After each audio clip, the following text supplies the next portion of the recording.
கர்த்தருடைய பரிசுநாமத்துக்கு மகிமை உண்டாவதாக. இந்த காலைவெளியிலே தொடர்ந்து தேவனுடைய வார்த்தையை தியானிக்க கர்த்தர் நமக்கு கிருபை செய்வாராக. 113 சங்கீதம் 7-8. அவர் சிறியவனை புழுதியிலிருந்து தூக்கி விடுகிறார், எளியவனை குப்பையிலிருந்து உயர்த்துகிறார், அவனை பிரபுக்களோடும் தமது ஜனத்தின் அதிபதிகளோடும் உட்கார பண்ணுகிறார். 1 சாமுவேல் 16 அதிகாரத்தை வாசிக்கும் போது கர்த்தர் சாமுவேலை நோக்கி, நீ பெத்லெகேமுக்கு போய் ஈசாயின் குடும்பத்திலே ஒரு பெரிய விருந்தை ஆயத்தப்படுத்தி உன் தைல குப்பி எடுத்து கொண்டு போய் நான் சொல்லுகிறவனை எனக்காக அபிஷேகம் பண்ணி வேறு பிரிக்க வேண்டும் என்று சொன்னார். அவர் தைல குப்பியோடு ஈசாயின் வீட்டிற்கு கடந்து வருகிறார். ஈசாய் தன்னுடைய எல்லா மகன்களையும் சாமுவேலுக்கு முன்பாக நிறுத்துகிறார். சாமுவேல் தைல குப்பி எடுத்துக்கொண்டு போய் ஒவ்வொரு மகனை அபிஷேகிக்கிற வேளையிலே கர்த்தர் சொல்கிற ஒரு வார்த்தை, நீ முகத்தை பார்க்கிறார், நானோ இருதயத்தை பார்க்கிறேன் என்று சொல்லி எல்லாரையும் தள்ளி விடுகிறார்.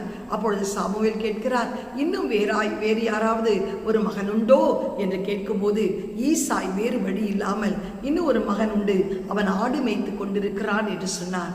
ஆடு மேய்த்து கொண்டிருக்கிறானா என்று சொல்லி, அவன் வரும் வரை நான் பந்தி அமர மாட்டேன் என்று சாமுவேல் தைல குப்பியோடு அமர்ந்து விட்டார். கர்த்தர் ஸ்தோத்திரம். சிவந்த மேனியோடு ஆள் அனுப்பி அவனை அழைப்பித்தான். அவன் சிவந்த மேனியும் அழகிய கண்களும் நல்ல ரூபம் உள்ளவனுமாய் இருந்தான். அப்பொழுது கர்த்தர், இவன் தான், நீ எழுந்து இவனை அபிஷேகம் பண்ணு என்றார். அப்பொழுது சாமுவேல் தைல குப்பி எடுத்து அவனை அவன் சகோதரரின் நடுவிலே அபிஷேகம் பண்ணினான். அந்நாள் முதல் கொண்டு கர்த்தருடைய ஆவியானவர் தாவீதின் மேல் இறங்கி வந்தார். சாமுவேல் எழுந்து ராமாவுக்கு போய்விட்டார். தாவீதுடைய சரித்திரம் நமக்கு தெரியும். கர்த்தர் ஸ்தோத்திரம். ஈசாய் அந்த பெத்லெகேமிலே ஒரு பெரிய நாட்டாமை, ஆனால் அவன் யூதனாய் இராதபடியினால் கர்த்தர் ஸ்தோத்திரம் அவன் அந்த சங்கத்திலே இருக்க முடியாத ஒரு சூழ்நிலை காணப்பட்டது. அதனால் நியாயப்பிரமாணம் படி அவன் யாராவது விசாரம் பண்ணி அந்த ஒரு பெண்ணை திருமணம் செய்து கொண்டால், அவளை தள்ளிவிட்டால் அந்த யூத பிரமாணத்திற்கு தான் அடிப்படைவேன் என்று சொல்லி ஒரு சூழ்நிலையிலே தன் மனைவியுடைய வேலைக்காரியை கூப்பிட்டு அவளோடு சயனிக்க யோசனை செய்கிறான். ஆனால் அந்த வேலைக்காரியோ போய் தன் எஜமாட்டி ஆகிய ஈசாயின் மனைவிடத்தை சொல்லும் போது ஈசாயின் மனைவி அந்த வேலைக்காரருடைய வேஷத்தை தரித்து கொண்டு அவள் போய் கர்த்தருக்கு ஸ்தோத்திரம் உண்டாவதாக அந்த ஈசாயோடு சயனிக்கும் போது அவள் கர்ப்பம் தரிக்கிறாள். அந்த பிள்ளைத்தான் தாவீது.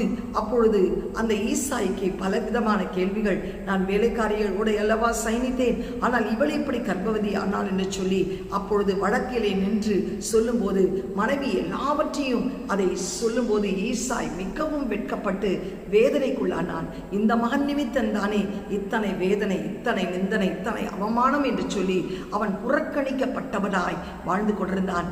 ஈசாயுடைய அந்த நாட்டாமையிலே வேலைக்காரர்கள் உண்டு, அடிமைகள் உண்டு. அதற்கு கீழே தன்னுடைய மகன் தாவீதை அவன் வைத்திருந்தான். அவன் புறக்கணிக்கப்பட்டான்.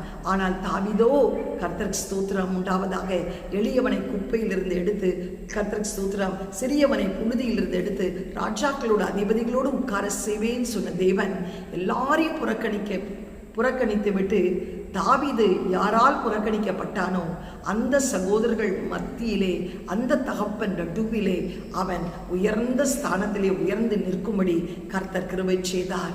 தாவீதை கர்த்தர் அபிஷேகித்தார். சமஸ்த இஸ்ரவேலுக்கு அபிஷேகித்தார். எப்ரோனிலே அபிஷேகித்தார். தாவீது தன் ராஜ்யத்திலே பெரிய காரியங்களை செய்தார்.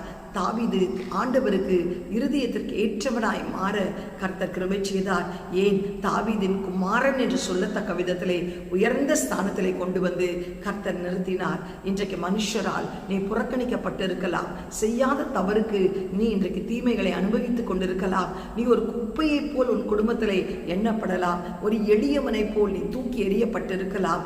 ஆனால் உன்னுடைய உண்மையான நிலவரத்தை அறிந்த தேவன் உன்னை அந்த குப்பையிலிருந்து, அந்த சூழ்நிலையிலிருந்து தூக்கி எடுத்து, அந்த சூழ்நிலை உன்னை தள்ளின அந்த ஜனங்கள் மத்தியிலேயே கர்த்தர் உன்னை ராஜாக்களோடு அதிபதிகளோடு உன்னை உட்கார செய்ய வல்லமை உள்ளவராயிருக்கிறார். கண்களை மூடி ஜெபம் செய்வோம். எங்களை அதிகமாய் நேசிக்கிற நல்ல தகப்பனே, இந்த காலை வேளையிலும் அப்பா, நாங்கள் யாரால் புறக்கணிக்கப்பட்டோமோ, தள்ளப்பட்டோமோ, ஆண்டவரே வேதனைப்பட்டோமோ, ஆண்டவரே அவர்களுக்கு முன்பாக எளியவனாகிய எங்களை குப்பையிலிருந்து எடுத்து, சிறியவனாகிய எங்களை புழுதியிலிருந்து எடுத்து, ஆண்டவரே உயர்ந்த உயர்ந்த ராஜாக்களும் அதிபதிகளோடு உட்கார செய்கிற தேவனாய் இருக்கிறதற்காய் உம்மை நன்றியோடு ஸ்தோத்தரிக்கிறோம். இன்றைக்கு குடும்பத்திலே புறக்கணிக்கப்பட்ட நிலைமையிலே காணப்படலாம், உதாசீனப்படுத்தப்பட்ட நிலைமையிலே காணப்படலாம், அற்பமாய் எண்ணப்பட்ட நிலைமையிலே காணப்படலாம், நன்மை செய்து இன்றைக்கு தீங்கு அனுபவித்துக் கொண்டு அவமானங்களை நிந்தைகளையும் அனுபவித்துக் கொண்டிருக்கலாம்.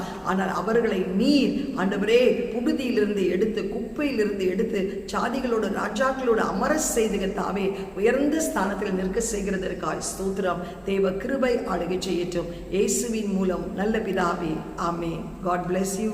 Have a blessed day. Amen.